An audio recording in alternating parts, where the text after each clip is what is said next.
आपने देखा कि बुलडोजर सिर्फ यहाँ नहीं चला, जब प्रोटेस्ट दिल्ली में प्रोटेस्ट हुए, एनआरसी पर प्रोटेस्ट हुए, तो उस पर भी बुलडोजर चला। जिसने उसमें शमूलियत की, किसी जो उनके उस आइडिया को सब्सक्राइब नहीं करता था, यूपी की बात करें तो वहाँ पर भी बुलडोजर चला। अक़लियत के ख़िलाफ़ ये बुलडोजर बहुत पहले से चलता आ रहा है, जब से सरकार आई है। जिस झंडे को, जिस परचम को हमने लाल चौक में लहराया, पहले आपने देखा होगा उस परचम को लहराने के लिए जब इनके लोग लहराते हैं तो पूरा सिक्योरिटी टाइट किया जाता है, और जब हम लहरा रहे थे तो लोगों को अंदर आने से रोकना। फिर से कहूँगा कि जिसने गलत तरीके से, चाहे वो हमारी ही तंजीम से क्यों ना हो, किसी भी तंजीम से हो, किसी भी शोबे से हो, किसी भी तबके से हो, किसी भी खित्ते से हो, किसी भी इलाके से हो, जिसने गैर कानूनी तरीके से बड़ी इमारतें खड़ी की हैं, उस पर कानूनी कार्रवाई की जाए। बिल्कुल मैं साथ हूँ। गैर कानूनी तरीके से जो डाका जनी 5 अगस्त को 2019 को हुई थी, हम उसको तस्लीम नहीं करते हैं। हम उसको तस्लीम नहीं करते हैं। यहाँ के हुकूक पामाल हुए, हमारी ज़मीनों को सेल पे डाल दिया गया, हमारी नौकरियां कहीं नहीं है, बेरोजगारी में हम पूरे मुल्क में दूसरे नंबर पे हैं। तो दिया क्या इन्होंने? परेशानी दी, बेसुकूनी दी, कुछ नहीं दिया है। अब घर उजाड़ रहे हैं, ये चीज़ें अब जो कुछ बचा हुआ है आहिस्ता आहिस्ता उखाड़ रहे हैं, उन चीज़ों को आहिस्ता आहिस्ता बेच रहे हैं, उन चीज़ों को सरकारी इदारों को बेच रहे हैं। सरकारी इदारों को इन्होंने क्या यरगमाल करके रखा हुआ है, अपनी कठपुतली बना के रखा हुआ है। अफसरशाही चल रही है, अफसर कोई बात मानने वाला नहीं है। आप किसी भी दफ्तर में जाओ, चपरासी बात सुनने वाला नहीं, तो अफसर की तो बात ही नहीं है। अब जब आप कहते हैं कि अवाम साथ नहीं है, अवाम साथ है, वो इंतज़ार कर रही है, वो इंतज़ार कर रही है। वो एक चीज़ जो उनके पास बची है वो वोट है। वो वोट जो है वो उनको धकेलेगी, इस जम्मू कश्मीर से बाहर धकेलेगी, इनको उखाड़ फेंकेगी, इनके उस तख्त को हिलाएगी। तब इनको जो वो गुरूर है, जिस अकड़ का, जिस वो जो इनको ये इक़्तिदार मिला है, उसका जो गुरूर है, वो गुरूर टूटने वाला है। जब ऊपर की लाठी आती है उसमें आवाज़ नहीं होती है। जिस गुरूर में बैठे हैं, बार बार आक्रमण हो रहा है। बिस्मिल्लाहिर्रहमानिर्रहीम, अस्सलाम वालेकुम दोस्तों। इस वक्त सरकारी बुलडोज़र चल रहा है। भारत जोड़ो यात्रा अपने इख्तिताम को पहुंची। राहुल गांधी थे, प्रियंका गांधी, सारी कांग्रेस जो है श्रीनगर थी। लेकिन इसी बीच सरकारी बुलडोज़र भी चल रहा है, भारत जोड़ो यात्रा भी चल रही है। क्या ये यात्रा कामयाब हुई? क्या सरकारी बुलडोज़र चलाना ठीक बात है? आज हमारे साथ मौजूद हैं कांग्रेस के सीनियर लीडर और प्रदेश कांग्रेस कमेटी के तर्जुमान आला शेख आमिर साहब। शेख आमिर साहब, आपका बहुत बहुत शुक्रिया। शुक्रिया इमरान साहब, शुक्रिया। ये बता दीजिए, आप थके हैं, लेकिन ये कहा जा रहा है कि आप हारे नहीं हैं, झुके नहीं हैं। भारत जोड़ो यात्रा का क्या हाल रहा? कैसे आपने इस यात्रा को मैनेज किया, इख्तिताम किया? सबसे पहले यही बता दीजिए। शुक्रिया। आपने देखा कि पूरे रियासतों में, पूरे जम्मू कश्मीर में आपने कैसा माहौल देखा, खासकर कश्मीर में, नौजवानों में, ख़वातीन में, बुज़ुर्गों में, सब में शमूलियत की, जज्बा था, जोश था, और एक उम्मीद की किरण राहुल जी कन्याकुमारी से कश्मीर लेकर आए। और वो जो होप यहाँ की आवाम में मैंने देखे, उनकी आंखों में जो मैंने एक वो उम्मीद जो मैंने देखी, वो एक बहुत ही बड़ी उम्दा चीज़ थी। क्योंकि जिस तरीके से खासकर 2019 के बाद आपने देखा कि यहाँ की आवाम खामोश हो गई, उस खामोशी का जवाब आवाम ने दिया। और हमने बार बार कहा, आपने देखा कि बुलडोजर सिर्फ यहाँ नहीं चला, जब प्रोटेस्ट दिल्ली में प्रोटेस्ट हुए, एनआरसी पर प्रोटेस्ट हुए, तो उस पर भी बुलडोजर चला। जिसने उसमें शमूलियत की, किसी जो उनके उस आइडिया को सब्सक्राइब नहीं करता था, यूपी की बात करें तो वहाँ पर भी बुलडोजर चला। अक़लियत के ख़िलाफ़ ये बुलडोजर बहुत पहले से चलता आ रहा है, जब से सरकार आई है। अब जब यहाँ पर आया तो बदकिस्मती की बात है कि कुछ ऐसे लोग, बेईमान लोग, जिन्होंने हर वक्त जालिम का साथ दिया है, वो भी उसकी तरफदार, उसकी हिमायत में खड़े हुए हैं। आपके सामने जो बात करते हैं कि हम उसको नहीं होना चाहिए, इसको नहीं होने देंगे, इसको होना चाहिए, तो ये सिलेक्टिवली हो रहा है। तो यही तो मैं बार बार कह रहा हूँ कि ये सिलेक्टिवली हो रहा है। तो हम भारत जोड़ने की यात्रा थी, और वो यात्रा ही जोड़ने की थी। आपने देखा कि हर वर्ग के, हर तबके के, हर शोबे के लोग जुड़ रहे थे, हर उम्र के लोग जुड़ रहे थे। और आपने देखा कि जिस झंडे को, जिस परचम को हमने लाल चौक में लहराया, पहले आपने देखा होगा उस परचम को लहराने के लिए जब इनके लोग लहराते हैं तो पूरा सिक्योरिटी टाइट किया जाता है, और जब हम लहरा रहे थे तो लोगों को अंदर आने से रोका गया, उस परचम को लहराने से रोका गया। तो ये चीज़ें जो है आहिस्ता आहिस्ता आप देखेंगे, इनके मंसूबे तो लोगों के सामने आ गए हैं, इनकी हकीकत लोगों के सामने आई है। तो हम, ये जो इनकलाब चला है, ये जो यात्रा चली है, मैं इसको कहता हूँ कि ये मुसलसल इनकलाब होगा। ये रुकने वाला नहीं है, ये यात्रा रुकने वाली नहीं है, इसकी एसेंस जो है वो रुकने वाली नहीं है। हम चलते रहेंगे, आवाम के तहफ़्फ़ुज़ के लिए, उनके हकूक़ के लिए लड़ेंगे, और इंशाल्लाह आप हमें हर वक्त देखेंगे जालिम के साथ नहीं, मज़लूम के साथ खड़े मिलेंगे। ठीक है आमिर साहब, आपने कहा कि बुलडोज़र जो चला है, आपने ये बुलडोज़र की बात छेड़ी, तो गवर्नर सिन्हा का ये कहना है कि ये बुलडोज़र उन लोगों के खिलाफ चलेगा जिन्हें ताकत का गलत इस्तेमाल किया है। जिनने अराजी पे कब्जा किया है नाजायज़ तरीके से पावर का इस्तेमाल करके। तो आपको इसमें कुछ सेंसिबल स्टेटमेंट लग रहा है? देखिए, ये एलजी साहब ने किसको कहा है और उन्होंने आगे इसको कैसे पेश किया है वो अलग बात है। मैं बार बार कहता हूँ कि सरकारी जो ज़मीन है, सरकार अगर वो लेना चाहती है, किसने एनक्रोचमेंट की है, किसने करप्शन की है, जिसने भी की है, आवाम के सामने लाया जाए। ज़रूर गिराने की बात नहीं है, उसको अपनी तहवील मिले तो किसी और तरीके से इस्तेमाल करें। बाकी रहा कि सिलेक्टिवली अप्लाई ना करें। मैं बार बार कहता हूं इस कानून को, ये पॉलिटिकली इस कानून को चलाया गया है, पॉलिटिकली। ये समझा दीजिए, सिलेक्टिवली बताता हूं, सिलेक्टिवली ये बताता हूं कि जम्मू में आप देख लीजिए, पूरे बठिंडी सुंजवा में कौन सी पॉपुलेशन रहती है? मुस्लिम पॉपुलेशन रहती है। तो उनको क्यों सताया जा रहा है? वहां आपको गरीब नहीं मिल रहे? कितने गरीब लोग वहां रहते हैं? सिर्फ अमीर नहीं रहते हैं, कितने गरीब लोग इस वक्त सड़कों पर हैं। क्या हाल ही में आपने उत्तराखंड में नहीं देखा कि 5000 फैमिलीज के घर गिराने वाली थी सरकार, भारतीय जनता पार्टी की सरकार?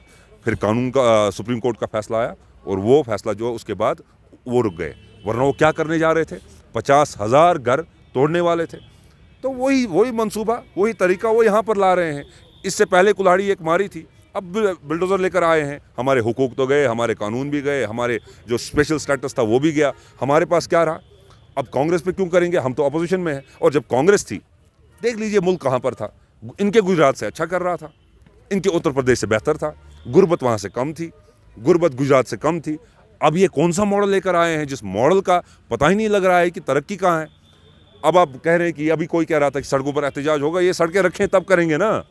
हमारे पास तो ये तो हमें हर चीज़ से ब्लॉक कर रहे हैं। ये तो दो रास्ते हैं, एक सही रास्ता एक गलत है। ये सही वाला बंद कर रहे हैं, ये मजबूर कर रहे हैं कि हम गलत रास्ते पे चले, ये मजबूर कर रहे हैं कि ऐसा कोई कदम हम उठाएं जो गैर कानूनी हो। लेकिन आवाम से गुजारिश है वो सब्र करें, इंशाल्लाह हम लड़ेंगे, आवाम के हक के लिए लड़ेंगे। नहीं, मेरे सवाल का जवाब आपने नहीं दिया। जो गवर्नर सिन्हा का स्टेटमेंट आया, आपको उसमें सैनिटी या सेंसिबल लग रहा है वो स्टेटमेंट? फिर से समझ लीजिए इस बात को, उनके स्टेटमेंट को और जो कार्रवाई हो रही है उसको ज़रा कनेक्ट करें, इन डॉट्स को ज़रा कनेक्ट करें। आपको लग रहा है ग्राउंड जीरो पे डिफरेंट है? डिफरेंट है, ग्राउंड जीरो पर डिफरेंट है। एक पॉलिटिकल एजेंडा डाला जा रहा है। जिस तरीके से स्टेटमेंट्स आ रहे हैं, वो स्टेटमेंट इसलिए आ रहे हैं कि बांटा जाए। ये बांटने की सियासत है। गरीब और अमीर को पहले लड़वाया जाए, फिर गरीब को भी नुकसान पहुंचाया जाए, अमीर को भी पहुंचाया जाए। मैं कह रहा हूं कि जिसने भी एनक्रोचमेंट की है, जिसने भी की है, तो उसको तरीके से देख लीजिए। आपको वो अपनी तहवील में लेना ले लीजिए। अब आप ये देख लीजिए, रोशनी एक्ट है, पास किसने किया है? हमारे MLCs थे, मेंबर ऑफ लेजिस्लेटिव काउंसिल्स थे, क्या आज़ाद साहब ने, मेंबर ऑफ लेजिस्लेटिव ये असेंबली थी। तो ये कानून असेंबली से पास हुआ है, रोशनी एक्ट असेंबली से पास हुआ है। अब अभी आप कहेंगे कि आप नया कानून आप रिपील कर देंगे, ठीक है। आप रिट्रोस्पेक्टिव इफेक्ट कैसे देंगे? आप ये कहेंगे कि जो चीज़ अभी कानूनी जो सही है, जो कानूनी अभी सही है, अगर आप कहेंगे कि आप यहाँ से जाकर आपको लगता है कि गाड़ी आप चला सकते हैं, 18 से ऊपर गाड़ी चला सकते हैं, आपको पता है आप चला सकते हो, आप चला रहे हैं, कल को कानून बना दिया जाएगा कि 2010 में जिसने 18 साल के ऊपर जिसने गाड़ी चलाई उसको जेल में डाल दिया जाएगा। ये कौन सा कानून है? ये कानून, इस पर रिट्रोस्पेक्टिव इफेक्ट नहीं लगता है। ये कौन सी लीगल टर्मिनोलॉजी है? ये कौन से वकील है? ये कौन से सियासतदान है? ये कौन से लेजिस्लेटर्स हैं? कानूनदान है? ये कानूनदान नहीं है। ये मैं समझता हूँ आपकी बात। आप मुझे ये बता दीजिए कि ये कहा जा रहा है कि असर और रसूख की बुनियाद पर ज़मीनें लीज पे ली गई है, 100 कनाल, 200 कनाल। गुलमर्ग की बात हो रही है, पहलगाम की बात हो रही है, टूरिस्ट डेस्टिनेशंस की बात हो रही है। ये कहा जा रहा है युस गरीब इंसान उस बिचार आम इंसान उस एम नसा हेक तम साथ जमीन नित कहें या रुट अमीर हो। फिर से कहूंगा कि जिसने गलत तरीके से, चाहे वो हमारी ही तंजीम से क्यों ना हो, किसी भी तंजीम से हो, किसी भी शोबे से हो, किसी भी तबके से हो, किसी भी खित्ते से हो, किसी भी इलाके से हो, जिसने गैर कानूनी तरीके से बड़ी इमारतें खड़ी की हैं, उस पर कानूनी कार्रवाई की जाए। बिल्कुल मैं साथ हूँ, बिल्कुल साथ हूँ। देखिए, करप्शन के साथ हम नहीं हैं, नेपोटिज्म के साथ हम नहीं हैं, गैर कानूनी तरीके से जो भी चीज़ की जाए उसके साथ हम नहीं हैं। लेकिन आप एक गलत काम करके, आप दूसरे वाले जो किसी और ने गलत किया है, आप उसको सही ठहरा रहे हो अपने इन हरकतों से। जिस तरीके से आप चल रहे हैं, ये तो लगता है एक एजेंडा है, जो बार बार कहते हैं कि एक भगवा एजेंडा जो है। आप देख रहे हैं कि कितने आपको यहाँ पे अफसरान, एक ओनली मुस्लिम मेजॉरिटी स्टेट हमारी थी, ओनली मुस्लिम मेजॉरिटी स्टेट, कितने अफसरान आपको मिलते हैं सेक्रेटरीट में मुसलमान। ये हिंदू मुस्लिम की बात नहीं है, लेकिन मेजॉरिटी हमारी है। तो हमारे कहाँ अफसर हैं? हमारे जो होनहार अफसर हैं वो कहाँ पर हैं? हमारी जम्मू कश्मीर पुलिस के जो अफसर यहाँ पर जिन्होंने कुर्बानियाँ दी हैं वो कहाँ पर हैं? तो ये चीज़ जो है, ये जम्मू कश्मीर को जो तोड़ना चाहते हैं, कमज़ोर करना चाहते हैं, यहाँ की आवाम को सता रहे हैं, ताकि ये बीक का कटोरा क्यों? जब आप एक इंसान को जब आप आवाम को उसको जब उसके खाने के लाले पड़ जाएंगे, जब उसको आप भूखा कर दोगे, आप देखो राशन का भी मामला चल रहा है, राशन आ नहीं रहा है, तो उसका जो जहन है वो कहाँ की तरफ चला जाएगा, वो तरक्की की तरफ नहीं चला जाएगा, वो बाकी मामला को छोड़ के पहले अपने पेट की बात करेगा। तो वो ये चाहते हैं कि बीक का कटोरा लेकर जाएं, हम इनको अपना रिस्क मांगे, इनको कहें कि हम भूखे हैं। तो ये हमको मजबूर कर रहे हैं, ये चाहते हैं कि हमारे यहाँ पर खेत जो है वो खेत ना रहे, हमारे यहाँ चावल ना, हम सब बाहर से आए, तो जब हमारे पास कुछ ना रहे तो हम बीक का कटोरा लेकर जाएं, हमारी ज़मीनें भी जाएगी, हमारे मकान भी जाएंगे, हमारा वकार भी गया, हमारा मयार भी गया, हमारा दस्तार भी गया, अब बाकी कुछ जो बचा है वो भी छीन रहे हैं। हम कह रहे हैं जो आ रहा है मेरे पास नहीं आए, आपके पास आए तो ठीक है, कल को उसके पास आए, मेरे पास नहीं, उसके पास आए तो ठीक है, जिस दिन मेरे पास आएंगे तो मेरे लिए भी कोई ठीक बात है। आप बीजेपी के साथ लड़ना चाहते हैं, लेकिन आपको लड़ना है अवाम के जरिए, आपको इलेक्टोरल प्रोसेस के जरिए लड़ना है, लेकिन ऐसा नहीं लग रहा है कि अवाम आपके साथ क्यों नहीं जुड़ रही है। फिर अवाम जब आप अवाम के जुड़ने की बात कहते हैं, जब अवाम के तमाचे की और अवाम की लात जो इन पर पड़ने वाली है वो कब पड़ेगी, वो चुनाव में पड़ेगी, वो इंतखाबात में पड़ेगी। तो आपको लग रहा है ये डर रहे हैं इंतखाबात से? बिल्कुल डर रहे हैं। भारत जोड़ो यात्रा अभी आई तो भारतीय जनता पार्टी के लोग तो इस चीज़ के लिए तैयार हो गए, उनको पता कि अब चुनाव नहीं होंगे। क्यों? क्योंकि उनने अपना तमाशा देखा, उनका सियासी जनाजा तो लाल चौक से निकल गया। अब जब आप कहते हैं कि अवाम साथ नहीं है, अवाम साथ है, वो इंतज़ार कर रही है, वो इंतज़ार कर रही है, वो एक चीज़ जो उनके पास बची है वो वोट है। वो वोट जो है वो उनको धकेलेगी, इस जम्मू कश्मीर से बाहर धकेलेगी, इनको उखाड़ फेंकेगी, इनके उस तख्त को हिलाएगी। तब इनको जो वो गुरूर है, जिस अकड़ का जो इनको ये इक़्तिदार मिला है, उसका जो गुरूर है, वो गुरूर टूटने वाला है। जब ऊपर की लाठी आती है उसमें आवाज़ नहीं होती है। जिस गुरूर में बैठे हैं, बार बार आक्रमण हो रहा है, हमारे शिनाख्त पर आक्रमण हो रहा है, हमारे फ़रन पर भी सियासत हुई, नमाज पर भी सियासत हुई, अजान पर भी सियासत हुई, हिजाब पर भी सियासत हुई, खाने पीने पर भी सियासत हुई, हमारी ज़बान पर भी सियासत हुई, हर चीज़ पर सियासत हुई।